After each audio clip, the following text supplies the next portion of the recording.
Fellas, say goodbye to Chuck Sherman the boy. I am now a man. I highly recommend you join the club. We are doing the wild thing all night. Acid house music. Hey, what's up, everybody? This is Sherm. Sherman, I cook all this food. Is that all you gonna eat? General Sherman realized and understood the importance of house music. So, do you know anything about techno? No. Listen.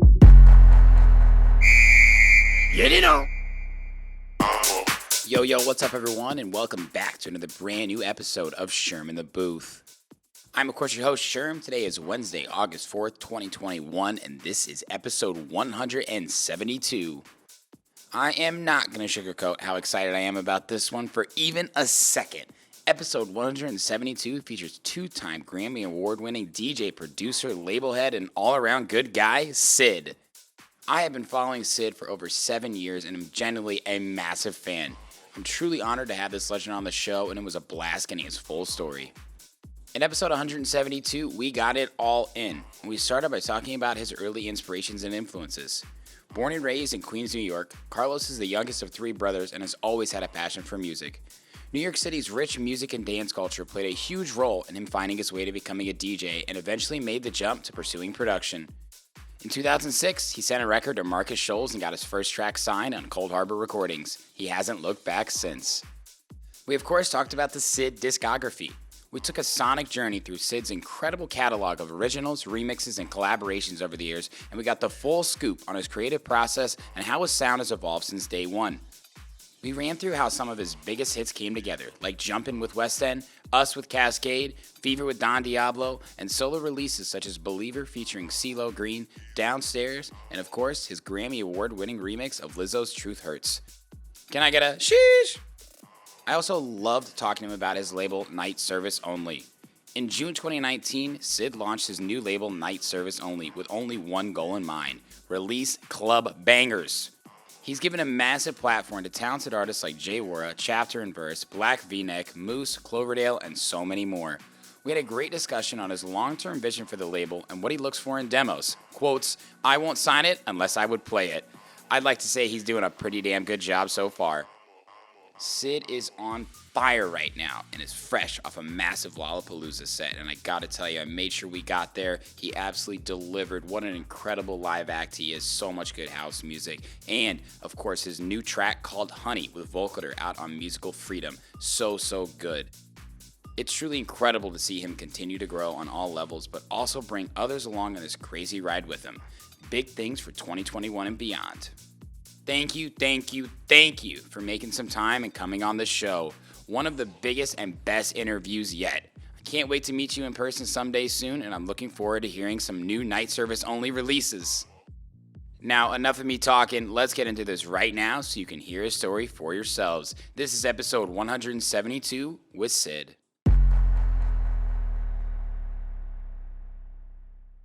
Hello, ladies and gentlemen, and welcome to a very, very special episode of Sherm in the Booth. We've got one of my biggest inspirations here on many, many levels. Label head, DJ, producer, Grammy Award winner. CID is on right now, my man. How the hell are you? What's going on? How you doing? I'm good. Great to be on the show. Thank you so much for making the time. I got to give you a cheers. It's an honor. Damn, I didn't bring. Do I have to go get a drink? I mean, if you'd like to. No, I'm good. I got a lot of shit to do after this. No, not today. I had enough to drink this weekend. Yeah, I had enough to drink this weekend. Well, I was recording when we were talking about our hangover cures, but I'm sure everybody else here listening is resonating with the fact that we all are dealing with bad hangovers these days because we're all so happy to see each other. Exactly. Yeah, it's hard. You got to do a shot with everyone you haven't taken a shot with in the last year. They add up. They do add up. And that's the funny thing about shots is like, the pregame to me has always been my favorite part of a party. I like getting to the party, but once you're drunk, you're drunk. You don't need to keep drinking, but it's just like everyone signs this unwritten contract together. That moment that you all cheers and you take the shot, it's lukewarm tequila. You got no chaser. Nobody's happy about it, but fuck it. We're all in this together. 100%. Yep. 100%, man.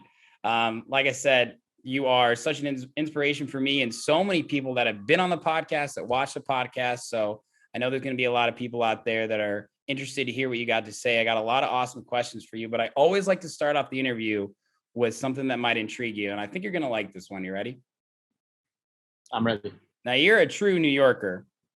Queens, New York. Where in Queens exactly did you say you're from again? Little Neck. Little Neck, yes. Okay. And his dad has owned an Italian restaurant. Well, I'm sorry, Spanish restaurant. Spanish restaurant. Yeah. Not Italian. Spanish restaurant. I am talking to Carlos Sid right now. Excuse me. 40 years. We got to give a shout out to it. What's it called? Marbella restaurant. Marbella. I love it. Ooh, I got a good little roll of the R right there. It's been a little while. Marbella. That's it. But you're Marbella for you Americans out there. Marbella. Marbella. You sounded like Brad Pitt and Inglourious Bastards right there.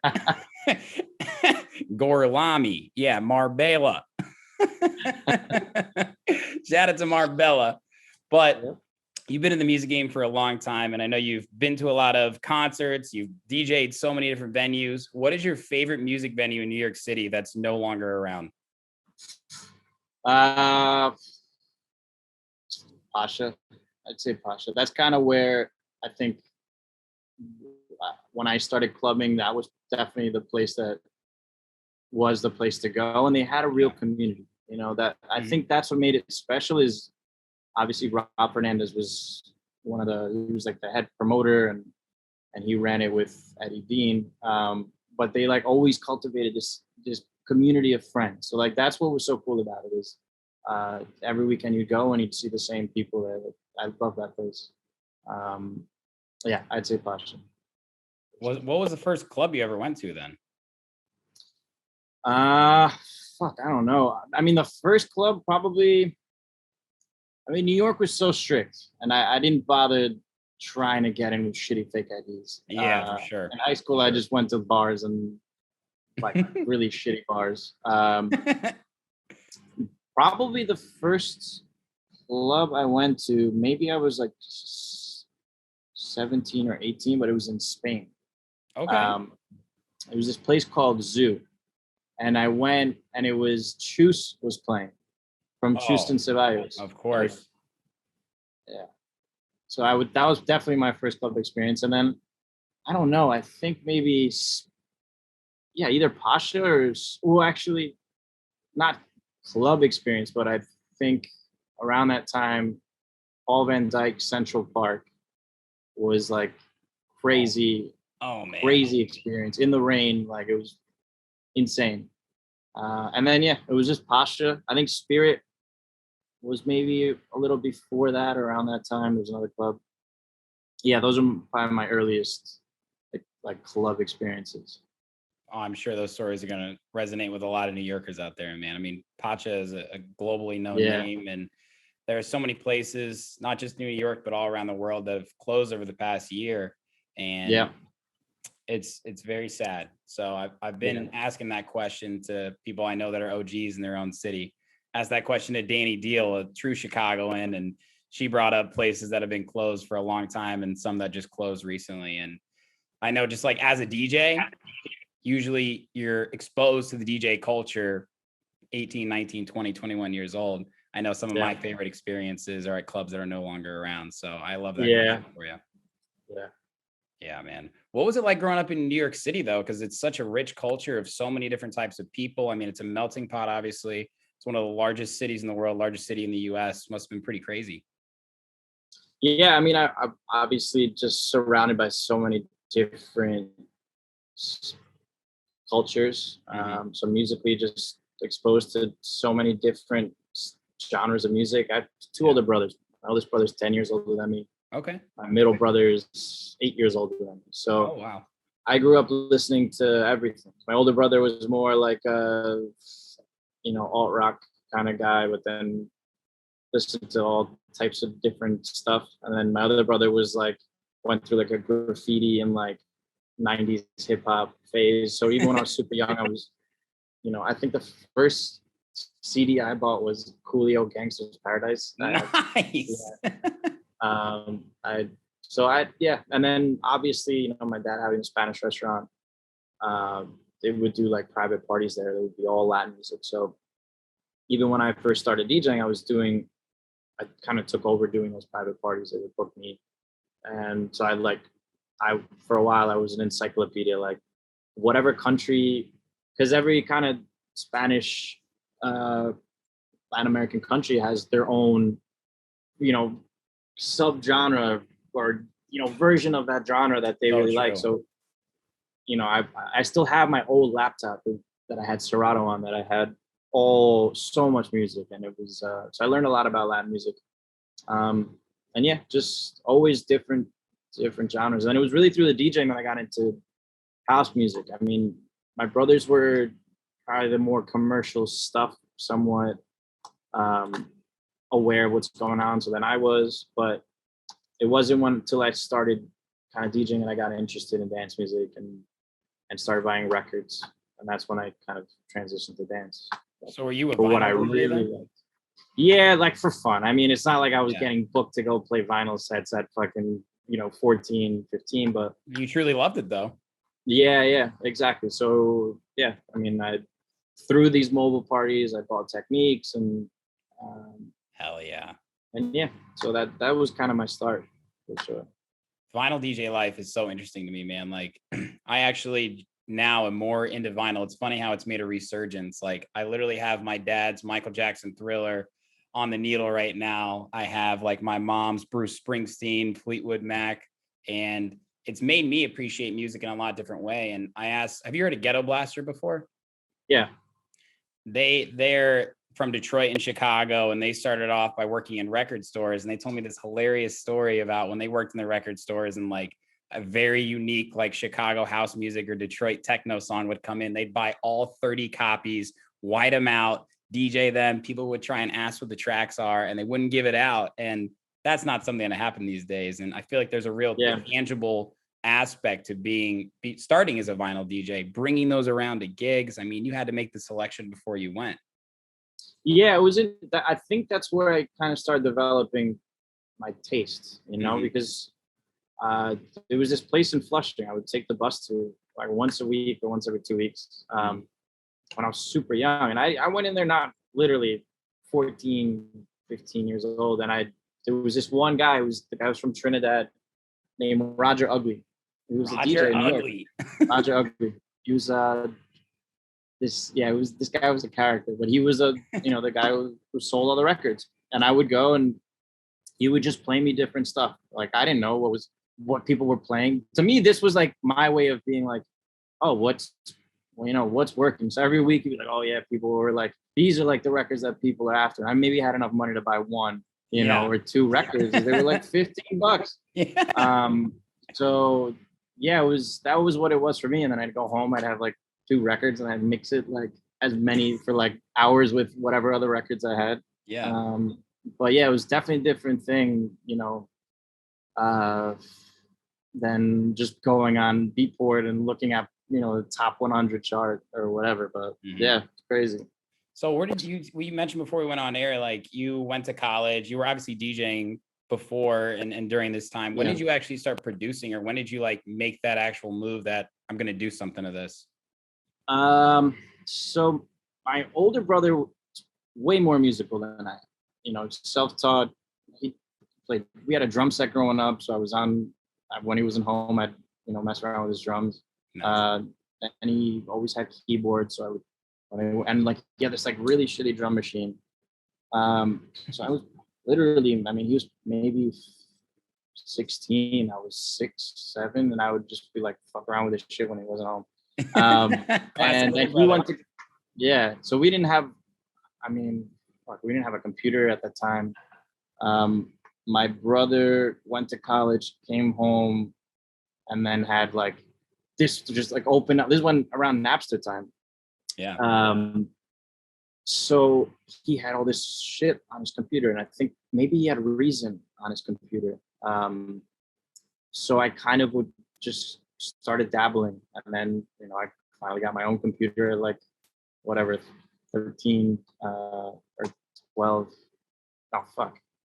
I thought I was a nice man. Yeah, whatever. It's just crazy to think about now that like everyone has a computer. But so I just had Reason, and I just started messing around. And I think I really got into it my senior year of high school into my freshman year of college. And I was just, just messing around and trying to learn. And I think it was, I want to say my junior year of college that I like unlocked the next level. Like, and it was literally, I was like, oh, I was reading an article on a freaking magazine about side chaining. And I was like, what the fuck is side chaining? And again, like, you right now, you go to any website, you can get a template on how to make all this shit, but it was different, So that same week that I figured out what sidechain was, I finished the song and I sent it to Markus Schulz. And 4 weeks later, I get an email back and Markus Schulz was like, holy shit, this song is incredible. I want to sign it. And I was like, this is some like April Fool's joke thing or something. Yeah. So I just replied, I was like, okay, if this is really Markus Schulz, like, give me a call. And at the time I was really into Global DJ Broadcast, which was his radio show. Right. The big ones back then were obviously Armin's show, Above and Beyond's show, and Global DJ Broadcast, Markus Schulz's show.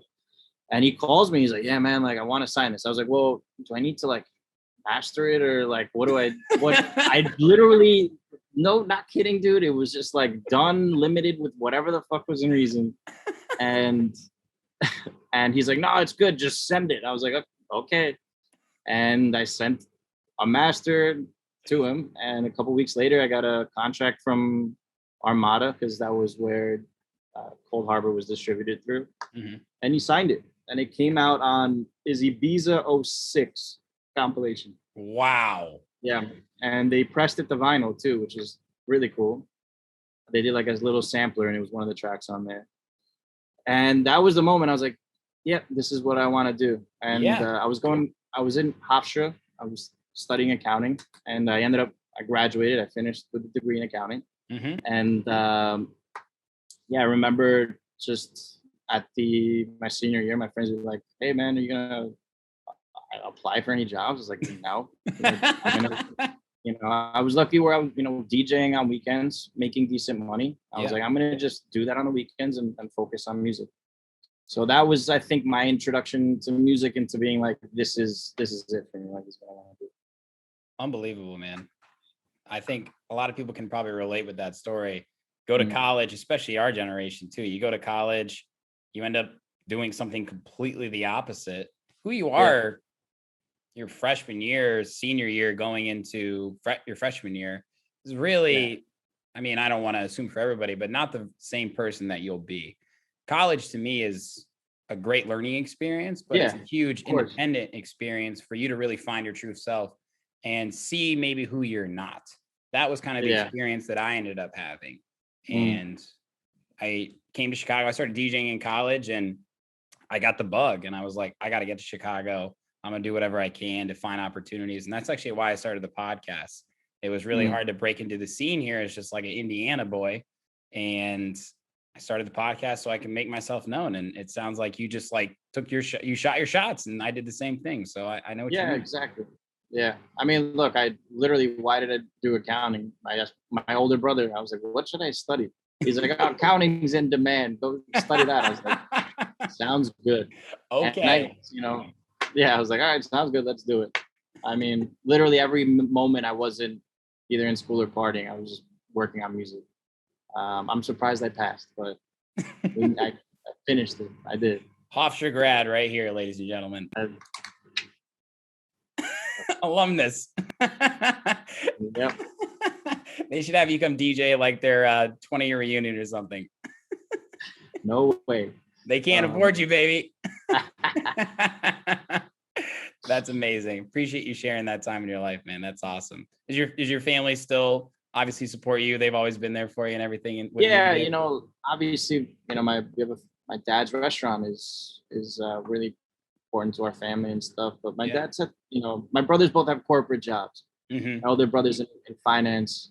My middle brother's a head of a creative advertising firm, like really very creative person too. But they're both older, so they were able to be successful at their jobs. I was kind of the last one. Yeah. To see if maybe I'd take over the restaurant. And my dad said, my dad is a master's in chemical engineering, and he's, he was really successful in the restaurant business, but he said to me, he's like, I always have that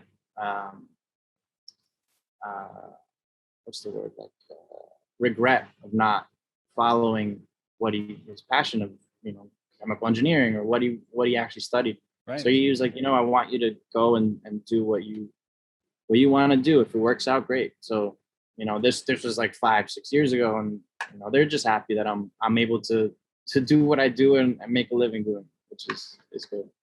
That's so, and obviously with the restaurant, we have someone else in the family who kind of stepped in. My dad's older; he's like ready to retire. So, but yeah, they're happy, man. No, not right now. Definitely not. It's a full restaurant industry. It's full time every day. 16, 18-hour days. Like especially on weekends, because they have it's a restaurant and then catering hall and stuff too. So, have you seen any similarities? Yeah, oh, for sure, man. The restaurant industry and the music industry probably have some similarities, I bet. Yeah, I mean, look, for me, yeah, of course. I mean, do I have time off during the week more than in the restaurant side? Yeah, but yeah, they're happy, to answer your question, for sure. That's good. Yeah. That's awesome. So 2006, things become real pretty quickly. You keep producing. Fast forward till the 2010s, 2011s, 2012s, things really start happening for you. You start getting some big label releases. We go all the way towards right now, and we're going to go back in time here. I want to figure out how the sonic identity has been built. And you've released on, I mean, it must be incredible for you to think about all these things now, but Protocol, Spinnin', Big Beat, Doran, Arcade, Armada, Hexagon, Musical Freedom, the list goes on and on. But when I first discovered you actually was 2014, Ill Behavior. And I was super into electro, still am. And it's really interesting to me because when I listen to that song now and I listen to where you're at, like some of your recent releases, Honey, we've got the pace there a little bit. And it's really cool. I went through all of your music over the past couple of weeks, and it's just very interesting. And the reason I want to discuss this track first is not only because it's an effing banger. Do you still drop it, by the way, at all? Ill Behavior? No, I haven't. I didn't think so. Yeah. I went deep on your YouTube though, and you were sharing some songs when Steve Angelo was playing it, and I was like, hell yeah, this is so sick. Like, I mean, some of those early days, not that you weren't already doing really well in 2013, 2014, but were you like, holy shit, Steve Angelo's dropping this shit at festivals? Oh yeah, I mean, that record, that was definitely, I think, the first one. Well, before that was Don Diablo and I did Got Me Thinking. Right. And we signed that to Size X, right, which was Steve Angelo's like more like left label that he had set up, like more housey stuff. So Don and I did that record. He was in New York. I was like, let's do something like Disclosure-y, but kind of with buildups. And we both kind of a light kind of went off. And this was literally right before Future House was a thing. Yeah. Let's check this out real quick. This one's called Got Me Thinking by Sid and Don Diablo off Size X Records.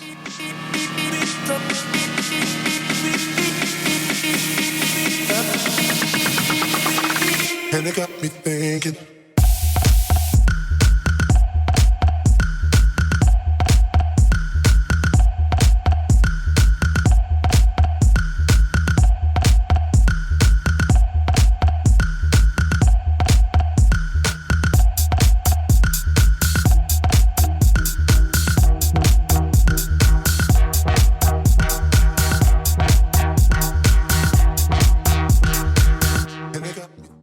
So we did that record. Steve signed it, and off the back of that record, Steve followed me, Tiesto followed me. Kaskade did an edit of Got Me Thinking with Last Chance that he was playing in all the redo shows.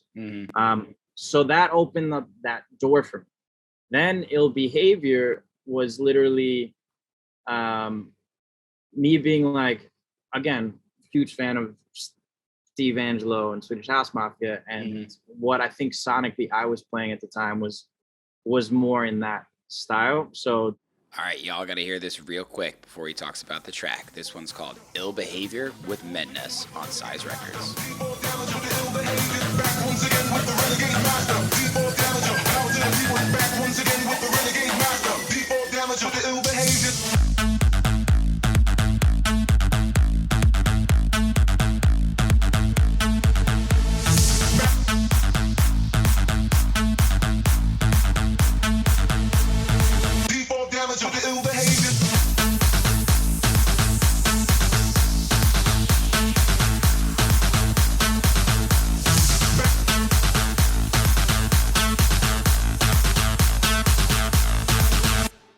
Madness I did Ill Behavior with, is one of my best friends, and I was spending a lot of time in Miami. And he we were both hanging out, and we were with like a group of people, and someone had like a little speaker and started playing the original of Renegade Master. Me and him looked at each other like, no one's done this in a while. Yeah. So literally, we did it, and I was able to get it to Steve, and the couple records I did that one. I did She Wants to D, and both times I don't even think I sent him any other records. Like those are the ones that's like, I want these on sides. Like, let's see. And he always did the same thing. He'd answer, either it was email or on DM, and he'd be like, I forget what he would say. Oh, I like it. And I'd be like, oh, okay. Like, do you want to sign it? And then it would be silence. So like, and it worked out both times. Yeah. Where for Ill Behavior, I'd always try to get a record like right before Miami Music Week, because that, historically, it's like that's when music breaks. Of course. So I remember like maybe we sent it, or maybe even, I don't know, whatever it was, like around that time. And then we got down there and he was playing it everywhere. And I think he played, because what's crazy is, and I'm friends with them, well, coincidentally, Sultan and Ed Shepherd had done the same sample. And I remember we were both, like, all of us were this was, like, no one really knew who I was at this point, Like, I had some friends in Miami who knew who I was and whatever, but they did, like, they did a big Size Matters show that year, like, almost like a mini festival. Yeah. And I'm just hanging out, and Steve started playing Ill Behavior. And I was like, oh, shit, okay. And then Ultra was the same week, that weekend. And again, being in Miami so much, I got like a backstage pass, and he like let us up on stage when he was playing, and he literally fucking played it at Ultra, and I was just like, holy shit, right? And they timed it with like fireworks, no joke, like pyro went off to our track, and I was just like, this is insane. But yeah, that definitely, like, I think, as far as me not relying on a collab or, someone else's who's bigger than me necessarily. Right. That was the moment I was like, oh shit, this is cool. Like, they're playing it because it's good music, there's no other factor in there.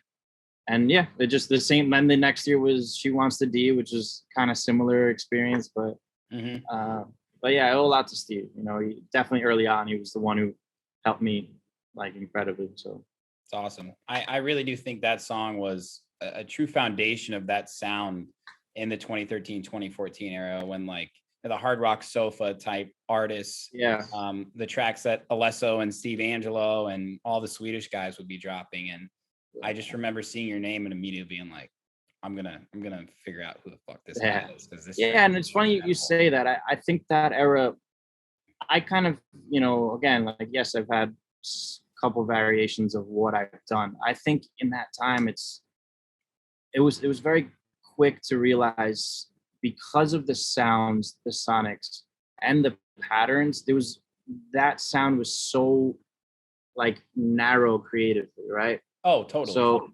that's why for me it was like, I think Got Me Thinking was a record that I was like, wow, people really paid attention to this. It's different, and no one else is really doing it. And that was the record that I guess I went back to and was like, I want to do more like this. Yeah. And that's when She Wants to D, I Didn't Know. And I that was the path. I was like, I think this is what I enjoy doing. Yeah. And what I have fun playing. So yeah. I love that, Carlos. And it's funny you say that, because I was going to say the 2015 to 2016 era, you kind of, I would say, evolved, maybe not in terms of sound of quality, but creatively into this G house, more danceable rather than jumpable. And I think also you were ahead of your time in that fact too, with tracks like She Wants the D. No Together was a great track from you too. And of course, Us and Sweet Memories, your amazing collabs with Kaskade. I guess to add on to that, was your process changing in the studio during this time, or what was your inspiration during this period? I think I went through like I don't know, it's happened a couple of times where I feel like I'm putting too much pressure on myself. Yeah. And like, for me, it was just like, when I hit those points, just being like, just want to make fucking shit I have fun making, you know? And that's what it was. Like, She Wants the D, I did in a day. And it was just one of those ones like that, just messing around. A friend of mine joked, like, I had the vocal chop in there. My friend's like, sounds like she's saying She Wants the D. And I was like, that's stupid. And looking back, I probably would get canceled just for calling the record She Wants the D as horrible. I remember my manager, I was like, I want to do condoms in Miami, like do a whole thing. She's like, we're not doing any of that. I was like, okay, you're right. So yeah, but you know, it was just like kind of fucking around and having fun. No, it was the same. It was just like, I did this cool beat. I was like, you know, my head just that vocal popped in, and it just worked. And that's just, I think those are the records that I had the most, you know, fun making. And same thing with Sweet Memories. And us surprisingly, you know, it's one of those records that everyone's like, oh yeah, you killed that production with that Kaskade vocal. And I was like, actually, I brought the vocal, he did the production. Let's listen together as we enjoy this incredible collaboration. This is Kaskade and CID, Us. Only we can hear them. I wanna break the rules with you.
Surprisingly, it was the opposite. I had gotten just a rough idea of the chords and stuff, and I sent it to Julia and Anton, who wrote Runaway for Galantis, and they wrote that vocal.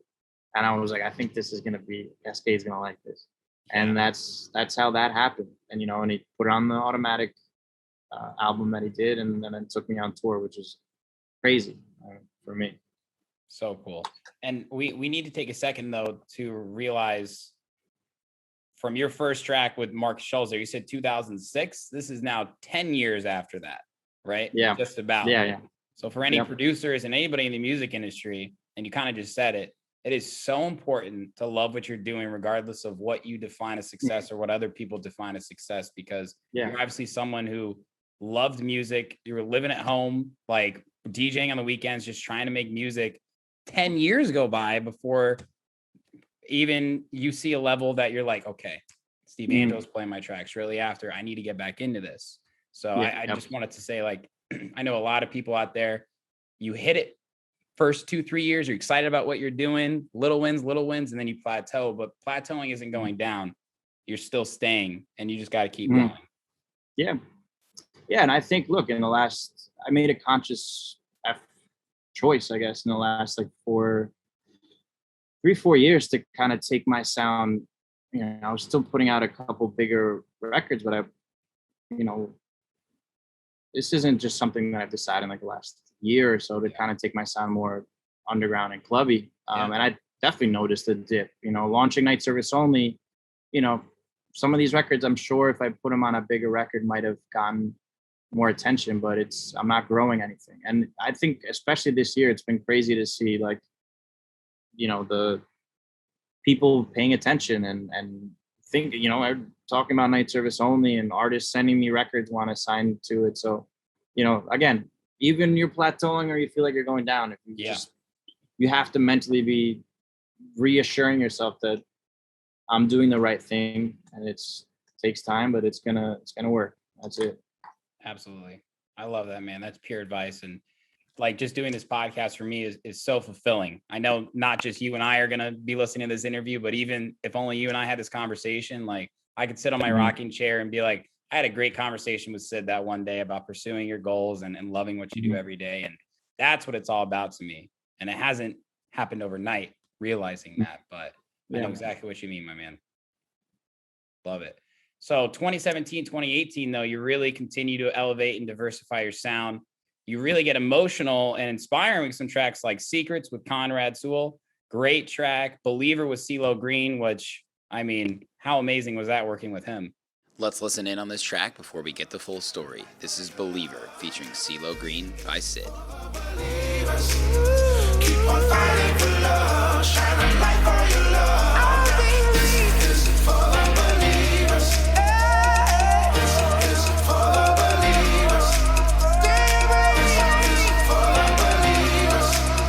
Keep on fighting for love, shine a light for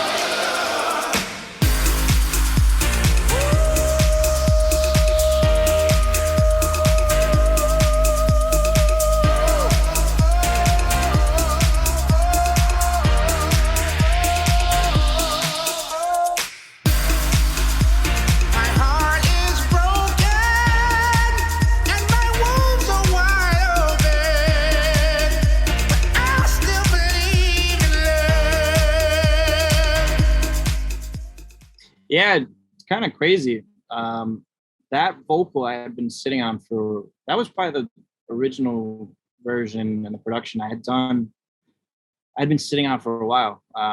And it was, I'd never met Cee Lo. It was actually just, at the time I was in a deal with Big Beat and Cee Lo was one of their big artists. And they sent me the vocal with some different production, was completely different, very like 80s vibe. And I just did my thing with it, and it, they like flipped out over that record. So it was cool to just be and see what, it's funny about that song. It's like literally they still play it in Walgreens. It's on like rotation. I had a friend over the weekend like text me. He's like, I'm in like Walgreens in let me see what it says. Some like middle. I don't want to say middle America, but let me see. Toledo, Ohio. St. Louis. He's like, St. I'm Louis. in the Walgreens in St. Louis, and Believer is playing right now. Wow. I was like, wow, that's it. That's funny.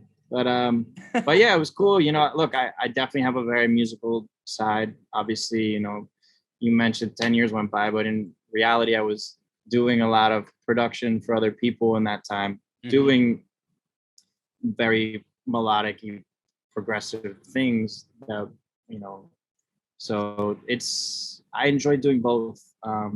And yeah, it's just like different sides of my brain. I think someone asked me the other day, like, what do you focus on when you're making music? I'm like, it doesn't matter if it's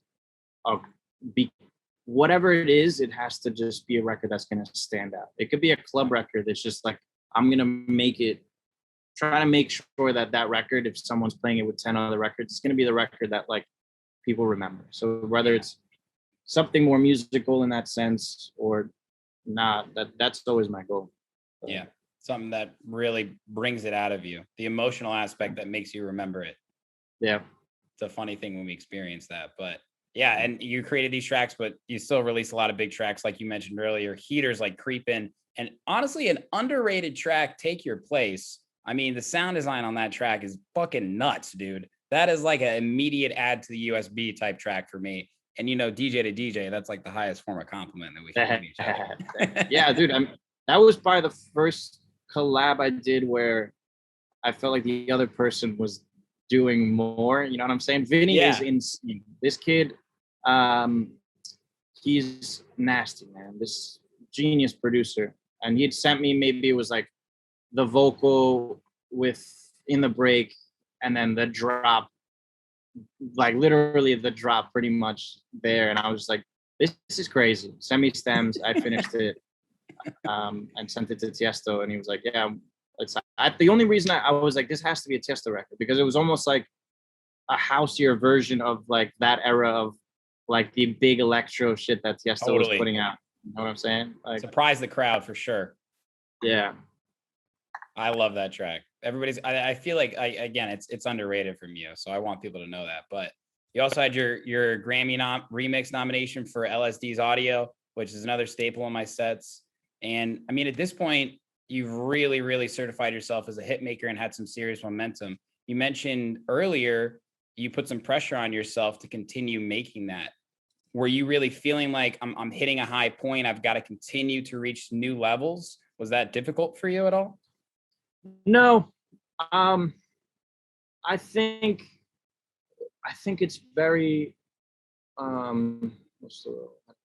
I guess it's very hard to try to make something thinking it's going to be a crossover hit, right? So I think with remixes, there's not as much pressure. If a remix does well, great. Like, you're attached to a bigger artist name. Obviously, the LSD was Diplo, C and Labyrinth.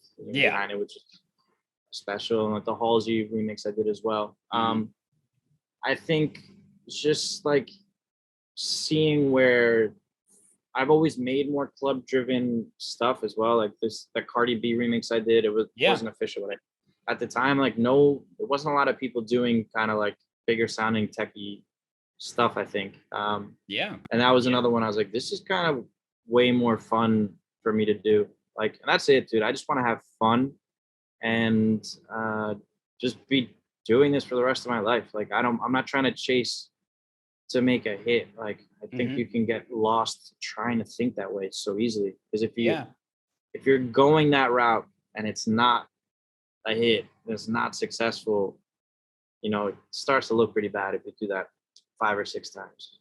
That's been my mentality. Like, I just want to, play cooler stuff and make cooler stuff. That's it, literally. Yeah. Very mature thinking. I mean, and I'm sure we've seen many people that the one hit wonders that's been around since the beginning of when music has been publicized and you can make a living off it. And I think it's so important, like you said, a lot of times people too, when you make music, and I think this comes up almost every time, the track that you don't even expect to do well sometimes does the best. Always. I made this it's insane. I just interviewed somebody who I had a track blow up on Tommy Sunshine's label, Brooklyn Fire. Her name was Bexy. It got 5 million plays just a few weeks ago. And she's like, I made that in my bed under the covers with my dog. I didn't think anybody was going to like it. I guess they did. Wow, that's crazy. Yeah. Yeah, man. It's so true. Like, the ones where you don't think about it, you're like, whatever. Like, let's see what happens. And then other ones you're like, okay, we gotta have a plan, a marketing plan. Like, we're gonna do all this shit, and then nothing happens. Like, you can't predict it. Like, at the end of the day, no one knows what's gonna work or not. It's just the stars align in this perfect pattern. And it's one person playing it, and I mean, look at the Chainsmokers, man. Like, they were at this point where I think they were lost. Definitely. And then I'm not going to speak for them, but it seemed like Bieber posted a video of Roses, and there was some traction behind the record, but everything changed from that moment. So everything, it's you never know. It's crazy. We could say it time and time again. It's all about having fun. And when you said that, it kind of made me think. I have gotten more into golf. I think that happens with getting older. Maybe I'm not as physically able as I used to be, but I have a friend who says you need to think like a kid when you putt. You're thinking too much. Just have fun with it. And I'm like, okay, you're right. Like, just stop getting so in my own head. And it kind of sounds to me like it's a similar mindset for a producer. It's just like, don't put the pressure on yourself. Yeah, dude, I played Elro this weekend. 30 minutes before I left, I bounced a track that I was like, thought it was cool. And I was like, I'm going to bounce it. Maybe I'll play it. And I first time bouncing it. Yeah. And it was the biggest reaction in my set. And I was like, this is okay. Like, it was just one of those. It was crazy. Yeah. But Love again, that. same thing. Yeah. I mean, that's the beauty of being a DJ and a producer at the same time. You know, you can play that big record, play your work in progress right after. If it keeps up, then you're onto something, you know? Yeah. If you get a crazy reaction, then you're really onto something. Yeah. Yeah. That's true. Now, you weren't able to do that though, and like anybody else, for just up until a few months ago. 2020 was tough, and it's terrible, everything that's happened, man, and it's still going on, honestly. And my thoughts and condolences go out to anybody who's been affected by the pandemic. And it's too bad for you. I mean, 2019, 2020, SID mode, engage, bro. Like, you get the Grammy for the Lizzo Truth Hurts remix. Hold up one sec. Let's check out this amazing remix. This is Lizzo, Truth Hurts in the SID remix. You coulda had a bad bitch, not committal. Help you with your career, just a little. You're supposed to hold me down, but you're holding me back, and that's the sound of me not calling you back. Why men gray till they gotta be gray? Don't text me, tell it straight to my face. True hurts me to something more exciting. I'ma hit you back in a minute. I don't play tag, bitch, I've been it. We don't fuck with lies, we don't do goodbyes. We just keep it pushing like aye. Hit you back, I'll hit you back. Hit you back in a minute. Hit you back, I'll hit you back. I'ma hit you back in a minute. Hit you back, I'll hit you back. Hit you back in a minute. Hit you back, I'll hit you back. We just keep it pushing like aye. You launch Night Service Only, and you drop an insane For the Floor EP. Your collab with Loud Luxury comes out, and then shortly after, right, like March, I think that came out in February or even beginning of March, and then the pandemic hit. Yeah. Crazy times. Yeah. What was going on really for you? I know when we talked before, you moved into a place in Brooklyn, you got a dog. Wait, I got your dog's name here, Quincy. You got a dog. Things slowed down for you. You weren't bouncing tracks out and walking over to the Brooklyn Mirage. Yeah, I mean, I think definitely, yeah, obviously, we got this house. I moved the studio into the house. That was like the start of it. I set up the studio. I was like, this is temporary. So I like half set it up. Yeah. And I played a lot of video games for, which is crazy. Obviously, just Call of Duty was just Warzone was that one game that friends of mine who I hadn't even spoken to in a long ass time, everyone was playing it. So it was almost like a way to socialize with my friends that I don't get a chance to really talk to or even see, or definitely I didn't see this year. So played a lot of video games, wasn't very creative at all. I think I lacked that, like, I have a bad habit of always waiting till the last minute with stuff. Like, I'll make tons of ideas, but I won't finish them. And, it's not until I feel that pressure of like, oh shit, I need to get this done because shows are going to come back. I have no new music or something. So, I'd say the first 6 months I was just like not doing, I did a couple of remixes, but not really focused on it. And I think in retrospect, a lot of, much bigger artists than me kind of did the same thing, but it allowed younger artists to kind of come out. I didn't slow down on the label though. I was literally releasing every 2 weeks, something new on the label. And who the fuck wants to put out club records in the middle of when there's no clubs open, but whatever. I was giving, newer artists a platform, and we put out a lot of great music, and it's crazy to see some of these artists that I was releasing kind of moving on to bigger things. And and yeah, you know, that was definitely the first half. And then I think, I don't know when, I probably like fall of last year was like, all right, things might open up, things might not. We need to start getting into gear, like, you know, kind of figuring out what's going to happen. And then it just kind of went from there. You know, there was some stuff that we had been sitting on from the year before, like Jumpin with Westend was a record that I didn't even remember until we were putting it out. Like, you got this cool video playing it at Sound. I was like, really? I was like, all right, like, let's use that. I'm glad we got a video with like a crowd playing new music. And yeah, just kind of, you know, slowly got back into it.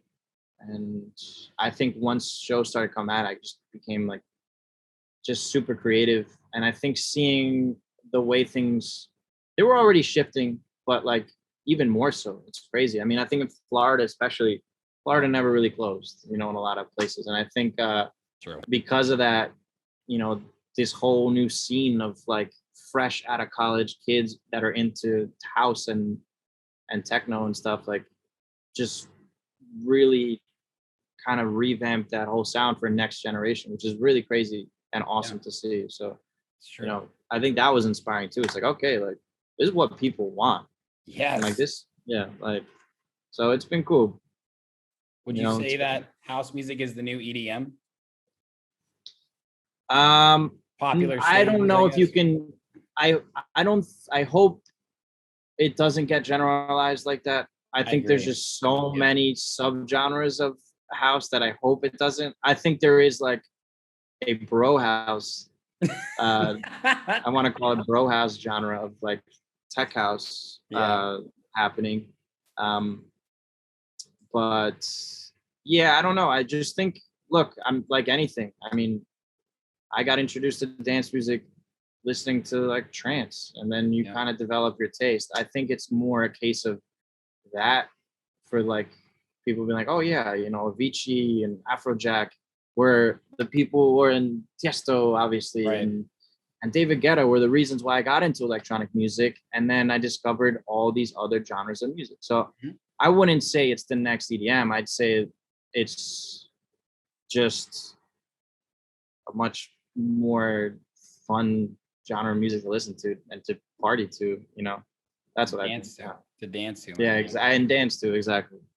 I had a great conversation about this with somebody, you know, King Arthur, who now goes by King Topher, who's very well known. And I kind of asked him, you know, in the house music world, before it's really gotten, let's just say, more mainstream commercial type stuff. I mean, like somebody like John Summit out of Chicago, it's incredible to see how popular he's become during the pandemic, basically. Yeah, and again, I mean, he was smart. You know, he had a big kind of crossover record during this time, and then he was able to really follow it up, you know, and keep that consistency through this whole year. So big ups to him. I mean, it's amazing to see.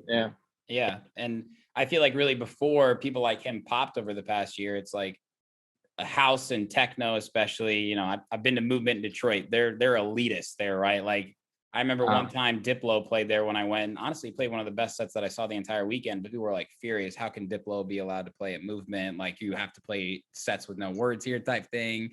And you just mentioned somebody like David Guetta, who has an alter ego, Jack Back. Alesso was dropping tech house tracks. Tiesto. I mean, it's amazing. And I think that it's a good thing. You look at the rise of Chris Lake and Fisher. They're the highest billed acts in the world right now. I mean, they were just at the Brooklyn Mirage. They're selling it out. I think it's a good thing because it gives people, like you said, the young college kids that are awesome, talented producers. We mentioned there's no barrier to entry for young people these days. Yeah. Getting your tracks played by these big DJs is a great way for you to get exposure, great way for you to take the next steps. And that's kind of my take on it. Yeah, 100%. I agree. Yeah. I mean, look what you've done with Night Service Only, man. Like it's under Spinning Records, right? It was. They were doing. Yeah. I did a deal with them for them to administer and handle distribution, help with like administration stuff. But now I'm fully independent. I'm actually relaunching, finalizing my deal, but I'm gonna do fully independent, and probably next month be relaunching. And I got some crazy stuff coming on it. So amazing. That's congratulations. I mean, it's been so cool. There's so many labels out there right now, and I know you got love for Hood Politics and DJ Susan, and I know you know Greco and Rossum, and I've had all these guys on the podcast, and Cloverdale, who has his own label Vibrancy. And what's been so cool to see is, and like you said, there's not one box for house music right now, man. Like the creativity is at another freaking level. I mean, agreed. Yeah. It's nuts. What do you look for in a demo when people send you something for night service only? Because I feel like you're not boxed in with the stuff you release. Sure, it's house, but one size fits all.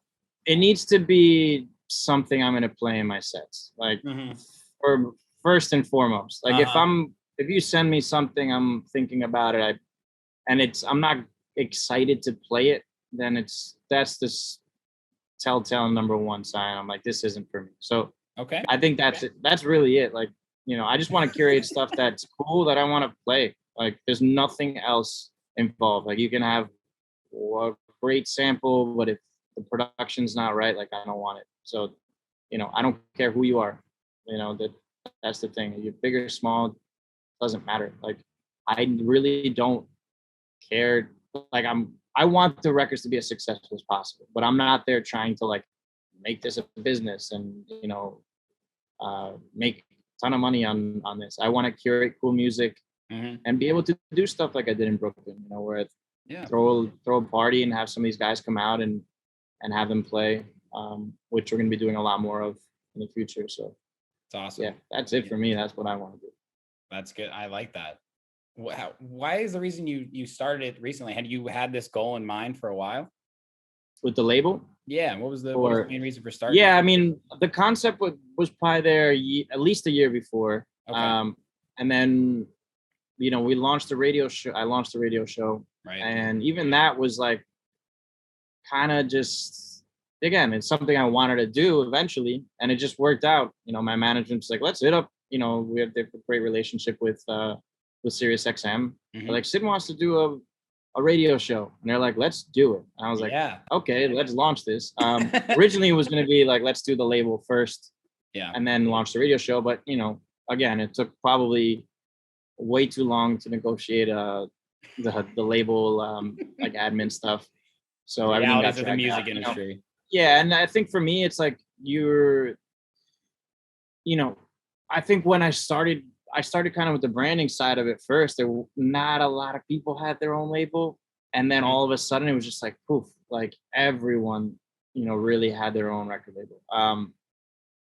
So yeah, it was just one of those things. Like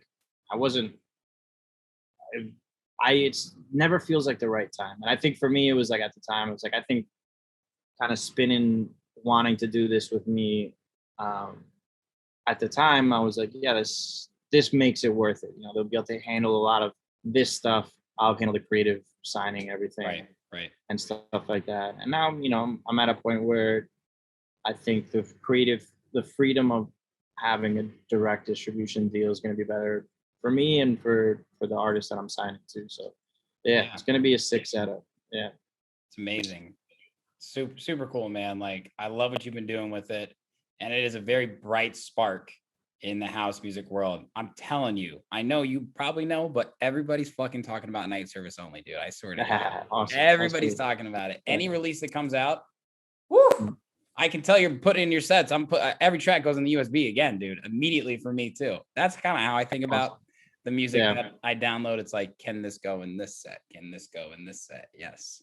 So yeah, for me, dude, it was, again, it's like, you don't know what the reception is going to be. I think what's been super cool, it's like, like you said, I think kind of more underground genres can be a little snobbish, but I think we're going to this point where that's going away, and there's 100%. There's artists that I would be like, I wouldn't dare ask this X, Y, and Z artist if they want to send me demos for night service only. But like I'm getting hit up by people. I'm like, you put out on all these really fucking records that I want to release on. Like, that's what's been super cool. It's like, it's seeing that side of it, like, just people that I wouldn't be like, oh, they're too cool to put out on this label, but it's not, and I think, yeah, dude, I'm just trying to build something to help other people and like eventually throw parties and, give younger artists an opportunity to go DJ and stuff.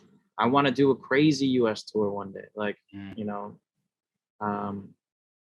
and my liver doesn't though. No, I'm just kidding. But yeah, I need those hangover pills. I got you. But, yeah, man. Yeah.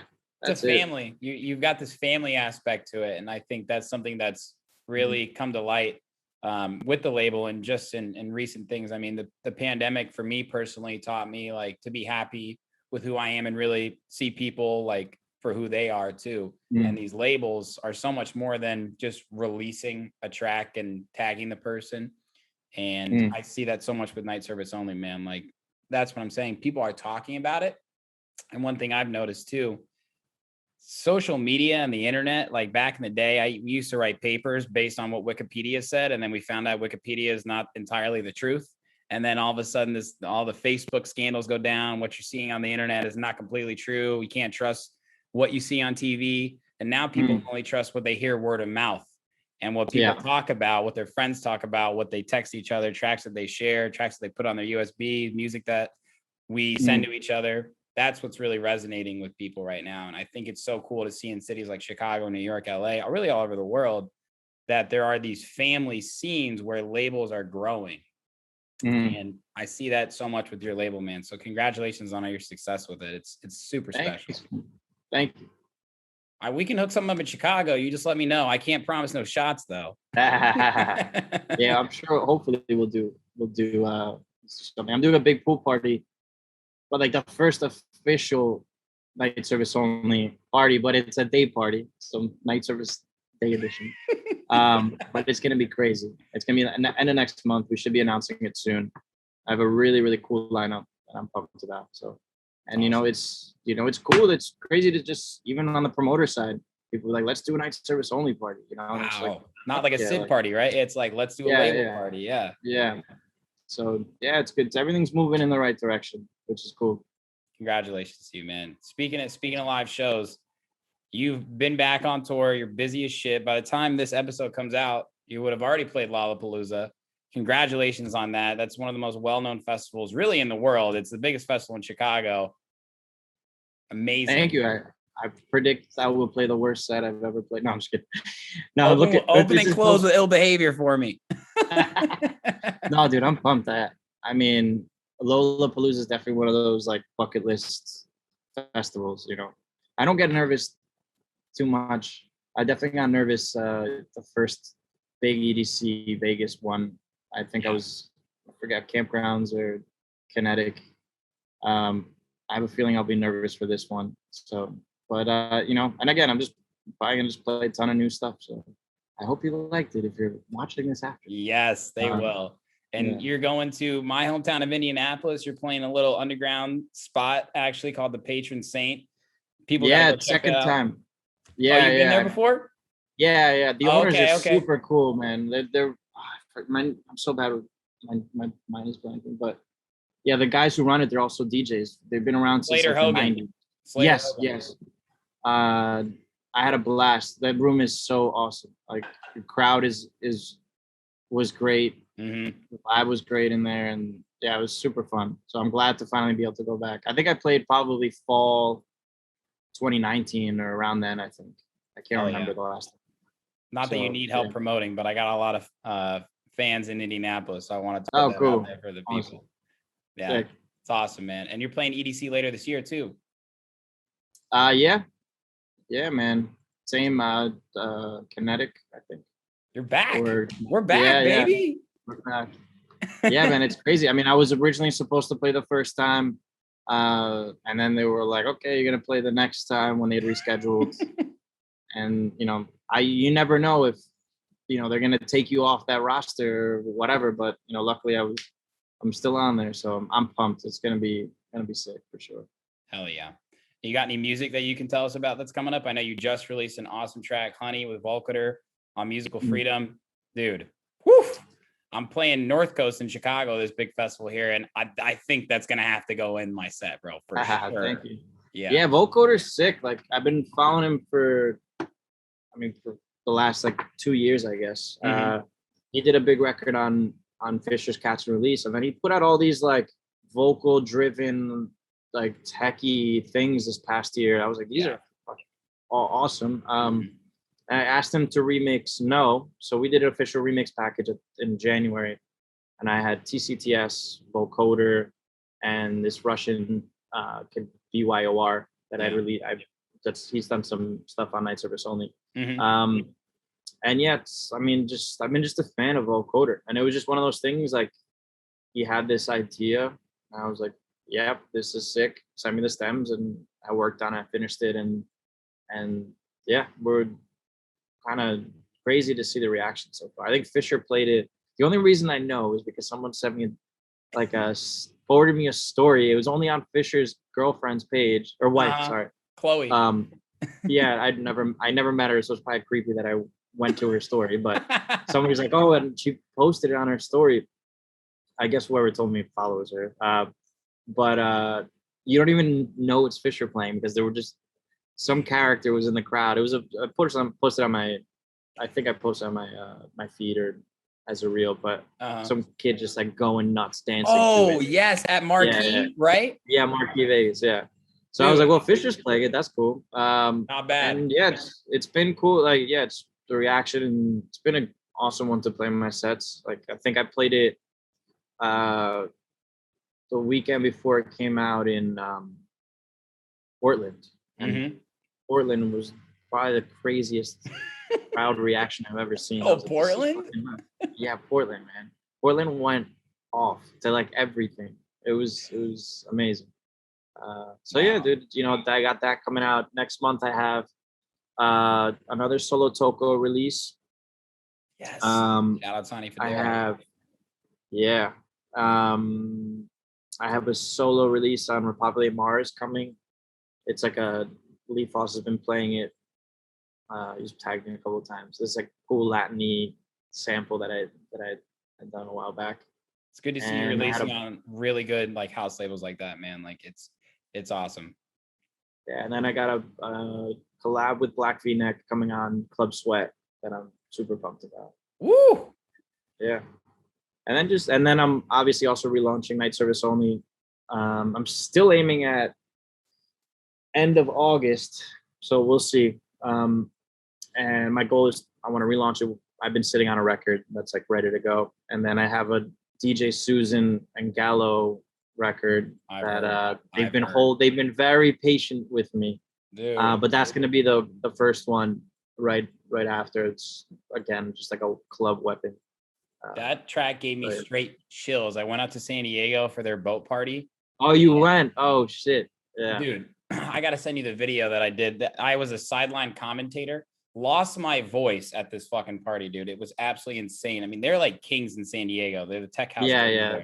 No, their whole vibe, like they're doing it right, man. The whole Hood Politics crew is just, amazing. They help each other out. Like they're doing it right. It's awesome to see it.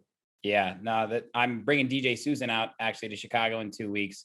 I think got him booked for 7 sets in 3 days. So we're gonna see. Wow, all over Chicago. Wow. We're doing a headline show Friday night in Wicker Park. I got him booked at Flash actually, where you playing 2 to 4 a.m. set. He doesn't sleep. I'm not sure if it's his ADD, but we're gonna find out. He was like, I'm staying here, dude. Yeah, he's just one of those like he's got such an infectious personality. He's gonna come here, play 7 gigs. We'll probably have 14 booked by the time he leaves. He's just like I really, really strongly like we talk to each other and we like he's like just such a positive dude. Like we DM each other. I'm like, he's like, oh, like come on, let's do something together. Like to be on tour. Else, dude, I'm gonna be opening for you in like no time, dude. He's just one of those people. Like, yeah, the music is super cool and just him as a human is like so fun, Oh yeah, he's a good dude. Agree more. He's gonna love to hear that. I sent him actually like a screenshot of like you accepting like the interview, and he calls me right away. He goes, "Let's fucking go," and then hangs up. I was like, okay. And when he's coming, he was like, I was like, "Do you need a hotel?" He was like, "I'm sleeping on your couch, right?" I was like, I guess. Okay. Oh, your girlfriend's gonna love that. She has her own apartment, but she met DJ Susan. Oh, okay, got it. Yeah. Because I interviewed him like right in the beginning of the pandemic, and then we ended up just like becoming friends, of course. And then I started doing these live interviews for Hood Politics releases on Instagram with him. Became really good friends with him and everybody else in the team, Nutty and More Than Friends. And it's just it's given me a new perspective, like on just the friends that you can make in the industry, man. I think a lot of people make the music industry to be this big, bad, terrible major label place. But the fact of the matter is there's so many loving people that are coexisting below the tip of the glacier. You know what I mean? Whatever you think of the top tip of the glacier, but it can be fun. It can be amazing. Not everybody's out to stab you in the back. Yep. Yeah, I agree. It's and of course we've all had our bad experiences. I'm sure you have too, no matter how little or how big. But yeah, I know I started with the interview by saying like I've never seen more collaboration and love and really just amongst the music community as a whole, not just DJs, not just producers, but fans are open-minded. Yeah, exactly. Look, I've been around a while. I've seen the good, the bad, and the ugly. I think like the prime example of the good is Kaskade. Like this guy just,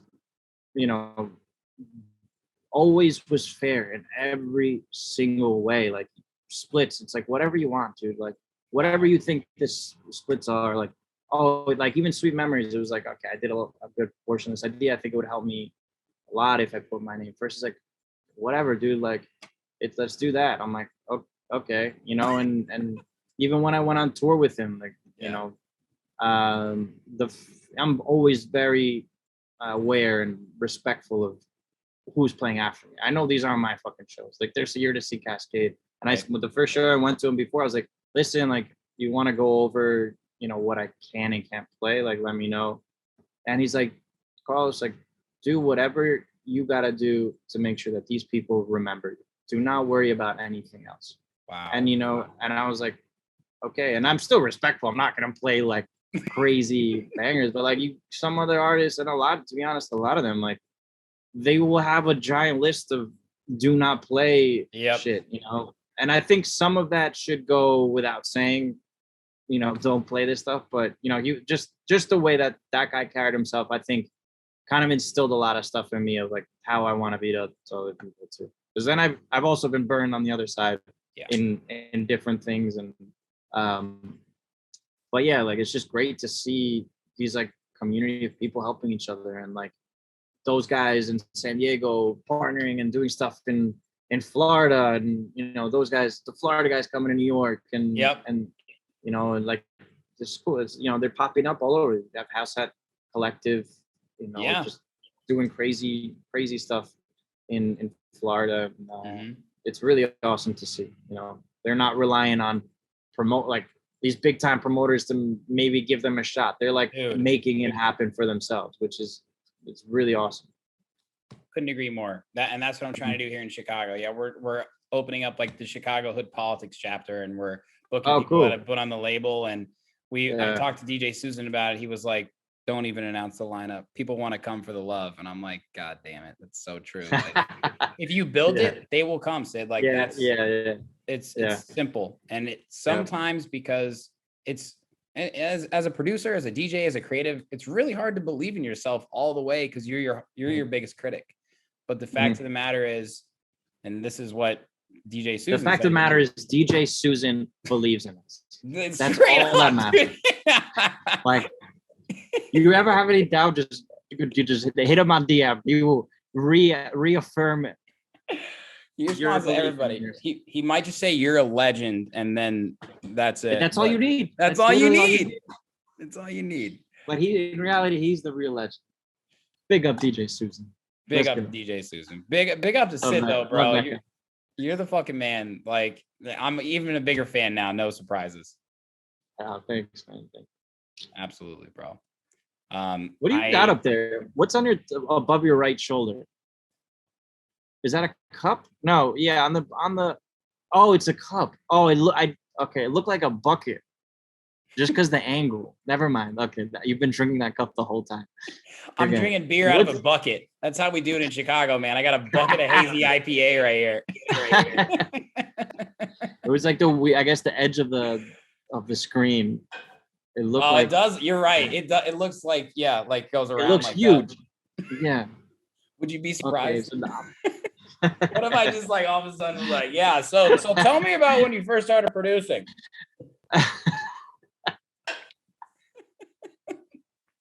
That'd be a little too Milwaukee. Wow, that was too big. Go you're gonna be hungover now. Where the pills? Dude, as soon as this is over. Yeah, one beer. Let this be a lesson for anybody out there. 29 and up, the hangovers get worse and worse. Oh yeah. That's a fact. My God, my man. Once again, thank you so much for taking the time. Massive fan. You've got a dedicated fan base here in Chicago, and it means so much to talk to you and have you on the show, brother, for real. Thanks for having me, man. That was fun. Well, we're going to hang this week. Well, we're going to hang last week. We're going to hang last week. Yes. Wow. You technically, when other people watch this, we've already hung out. Yes. So we're going to hang out. So by the time next time anyone sees this, we'll have had a weekend in Lollapalooza. Yes. And I hope we're still, we're recovered by the time. Maybe I'll say anyway. I might be able to spare you one of these hangover cures. Okay. Let me see what I can do. I'll talk to the missus. Okay. If not, you message me the name of this stuff. I'm gonna look it up. I'm happy to help out another fellow drinker that needs a lending hand. Oh man. All right, brother. dude. You have a good night. Have a good week. Travel to Chicago safe, and I'll talk to you soon. Okay. All right. Later. Hey, what's up? And thanks for watching that video. You looking for more content now? I got your back.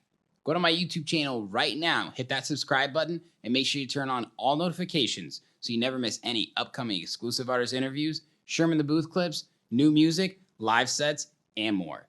This is your one-stop shop for everything electronic music. Cheers.